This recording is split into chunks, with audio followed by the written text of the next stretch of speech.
The chapter starts with the continuation of the battle between the Heart and Blackbeard pirates. Blackbeard laughs, saying escape is futile as he prepares another attack. Law changes the Heart pirates' positions. He orders Hakugan to take command of the Polar Tang submarine. Shachi and Penguin follow orders and jump into the sea to give cover.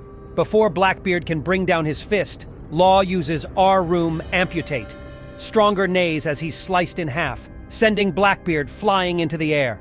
Blackbeard wonders in disbelief, is that an awakened technique?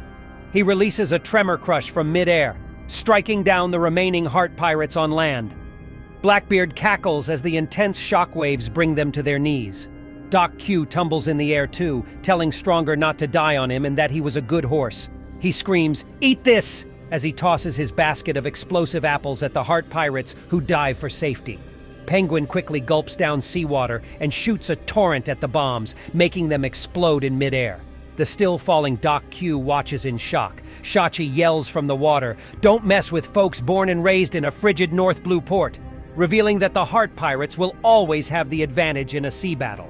Just then, Beppo uses his hearing power to warn Jean Bart, "Sniper at 3 o'clock!"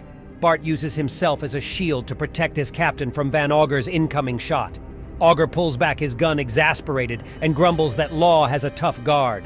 Law uses K-Room, Shock Will, to pierce his sword through Blackbeard's chest, zapping him from the inside out. Blackbeard screeches from the attack. He bleeds and staggers, letting out a cough. Augur, seeing his condition, mutters, "This is what happens when you charge in without a plan." He uses his power to warp himself to Blackbeard's position and suggests that they retreat to the ship. Despite Blackbeard's injuries, he barks, "No, you fool!" and orders Augur to stay on the offensive. Augur warps them both towards Law. Facing each other, Law asks a wheezing Blackbeard, "So all of your officers have powers now?" He points out that means they all share the same weakness, the sea. Blackbeard retorts, "The benefits are worth the risk. That's how the devil fruits work." At this moment, the Polar Tang attacks Blackbeard's ship from below. The Blackbeard pirates panic, recognizing that the Heart pirates are powerful fighters in the water.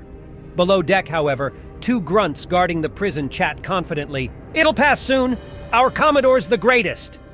In the cell, we see Charlotte Pudding, who was captured earlier by Kuzan and Augur. She tells them they'll be eating their words if Mama is still alive. The grunts laugh, saying, "Well, the guy we're fighting now is the guy who killed Big Mom." They tell her the new era can't start until they take down all the old legends. Outside, Blackbeard and Law continue to battle. Their attacks meet each other in a volatile ball of light. Law senses something strange as their eyes meet. Blackbeard unleashes his Black Vortex attack. Back in Marine HQ, Sakazuki receives a report of the battle on Winter Island. He's frustrated by his position as Fleet Admiral, yelling, "Here I am once again waiting for a fight to conclude."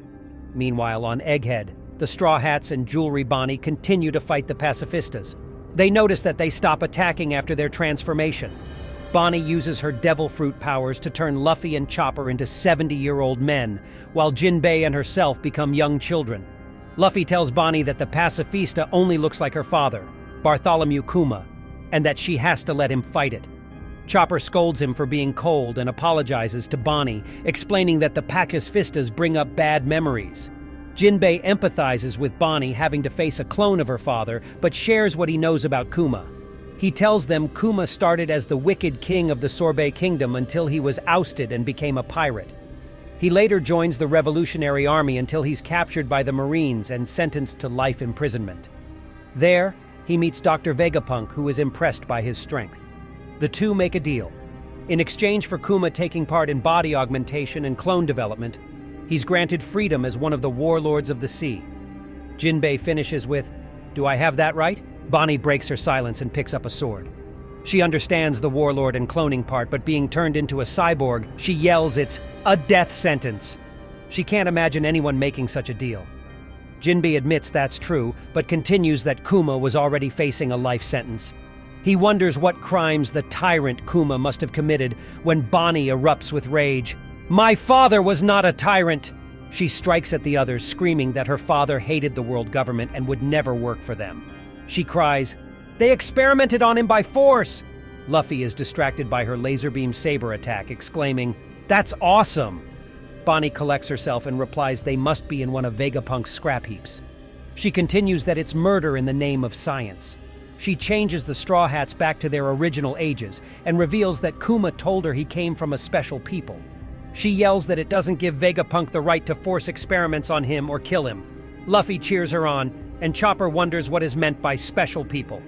The scene shifts to the Thousand Sunny. Lilith and the crew soar into the sky on Vega Force 01. They marvel at the futuristic city below. Lilith chirps, "That's correct," and drops them off on Egghead, "The island where we build the future." She explains that in the clouds above is Leba Phase, the main research center, and the rest is known as the Fabrio Phase. She mentions that Luffy is causing a fuss at the lower level as she ushers them to Leba Phase. We see Zoro and Brook decide to guard the ship while the others explore the wonders of the island. Lilith advises Sanji's group to use the Trancos to change clothes before heading into the lab, and they have fun admiring each other's outfits. Inside the lab, Shaka speaks with Monkey D. Dragon.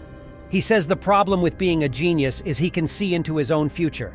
Dragon asks, "What do you mean, Vegapunk?" Shaka tells him that he fears his death is imminent.